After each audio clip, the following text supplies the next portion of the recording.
السلام علیکم ورحمۃ اللہ وبرکاتہ۔ دوستو، آج ہم بات کریں گے حضرت عیسیٰ علیہ السلام کے معجزات کی۔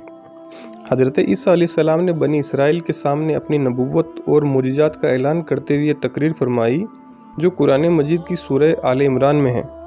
ترجمہ: اور رسول ہوگا بنی اسرائیل کی طرف یہ فرماتا ہوا کہ میں تمہارے پاس ایک نشانی لایا ہوں تمہارے رب کی طرف سے۔ میں تمہارے لیے مٹی سے پرندے کی سی مورت بناتا ہوں، پھر اس میں پھونک مارتا ہوں تو فوراً پرند ہو جاتی ہے اللہ کے حکم سے، اور میں شفا دیتا ہوں مادر جاد، اندھے اور سفید داغ والے کو، اور میں مردے جلاتا ہوں اللہ کے حکم سے، اور تمہیں بتاتا ہوں جو تم کھاتے ہو اور جو اپنے گھروں میں جمع کر رکھتے ہو۔ بے شک ان باتوں میں تمہارے لیے بڑی نشانی ہے اگر تم ایمان رکھتے ہو۔ اس تقریر میں آپ نے اپنے 4 معجزات کا اعلان فرمایا: مٹی کے پرندے بنا کر ان میں پھونک مار کر ان کو اڑا دینا، مادر جاد، اندھے اور کوڑی کو شفا دینا، مردوں کو زندہ کرنا، اور جو کچھ کھایا اور جو کچھ گھروں میں چھپا کر رکھا اس کی خبر دینا۔ جب بنی اسرائیل نے یہ معجزہ طلب کیا کہ مٹی کا پرندہ بنا کر اڑا دیں تو حضرت عیسیٰ علیہ السلام نے مٹی کے چمگادڑ بنا کر ان کو اڑا دیا۔ حضرت عیسیٰ علیہ السلام نے پرندوں میں سے چمگادڑ کو اس لیے منتخب فرمایا کہ پرندوں میں سب سے بڑھ کر مکمل اور عجیب و غریب یہی پرندہ ہے، کیونکہ اس کے آدمی کی طرح دانت بھی ہوتے ہیں اور یہ آدمی کی طرح ہنستا بھی ہے، اور یہ بغیر پر کے اپنے بازو سے اڑتا ہے، اور یہ پرندہ جانوروں کی طرح بچہ جنتا ہے اور اس کو ہیج بھی آتا ہے۔ روایت ہے کہ جب تک بنی اسرائیل دیکھتے رہتے یہ چمگادڑ اڑتے رہتے، اور اگر ان کی نظروں سے اوجھل ہو جاتے تو گر کر مر جاتے تھے۔ ایسا اس لیے ہوتا تھا تاکہ خدا کے پیدا کیے ہوئے اور بندے خدا کے پیدا کیے پرند میں فرق اور امتیاز باقی رہے۔ مادر جاد، اندھوں کو شفا دینا۔ روایت ہے کہ ایک دن میں 50 اندھوں اور کوڑیوں کو آپ کی دعا سے اس شرط پر شفا حاصل ہوئی کہ وہ ایمان لائیں گے۔ مردوں کو زندہ کرنا۔ روایت ہے کہ آپ نے 4 مردوں کو زندہ فرمایا: آجر اپنے دوست کو، ایک بڑھیا کے لڑکے کو، ایک عسر وصول کرنے والے کی لڑکی کو، حضرت سام بن نوح کو۔ آجر یہ حضرت عیسیٰ علیہ السلام کے ایک مخلص دوست تھے۔ جب ان کا انتقال ہونے لگا تو ان کی بہن نے آپ کے پاس قاصد بھیجا کہ آپ کا دوست مر رہا ہے۔ اس وقت آپ اپنے دوست سے 3 دن کی دوری کی مسافت پر تھے۔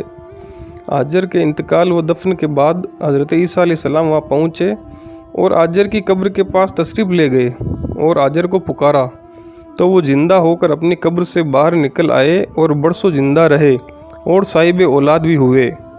بڑھیا کا بیٹا یہ مر گیا تھا اور لوگ اس کا جنازہ اٹھا کر اس کو دفن کرنے کے لیے جا رہے تھے۔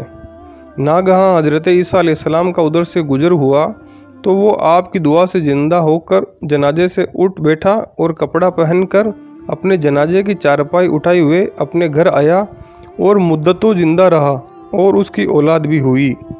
عاشر کی بیٹی۔ ایک چنگی وصول کرنے والے کی لڑکی مر گئی تھی۔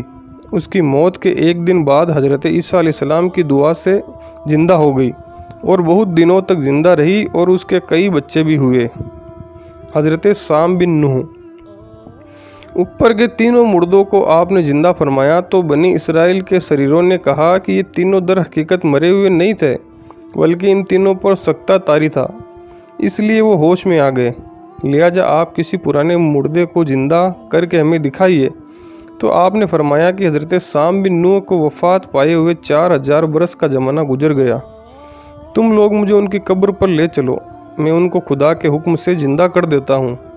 تو آپ نے ان کی قبر کے پاس جا کر اس میں عجم پڑا تو فوراً ہی حضرت سام بن نوح قبر سے زندہ ہو کر نکل آئے اور گھبرائے ہوئے پوچھا کہ قیامت قائم ہو گئی۔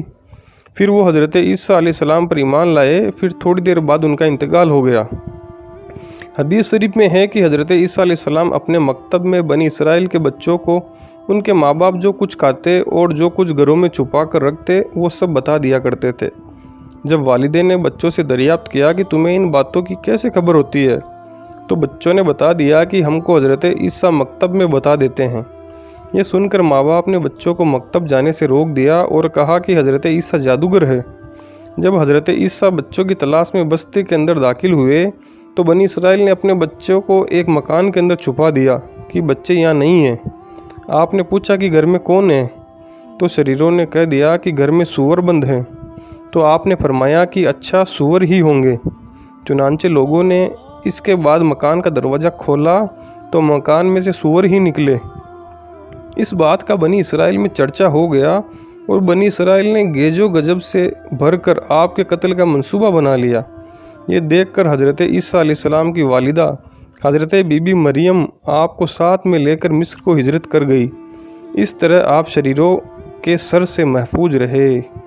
اللہ عز و جل کی ان پر رحمت ہو اور ان کے صدقے ہماری مغفرت ہو، آمین۔ دوستو، اگر آپ نے اب تک ہمارے چینل کو سبسکرائب نہیں کیا ہے تو سبسکرائب کر لیجئے اور سبسکرائب بٹن کے پاس میں جو بیل آئیکن ہے اسے دبا دیجئے تاکہ ہماری ویڈیو سب سے پہلے آپ تک پہنچ سکے۔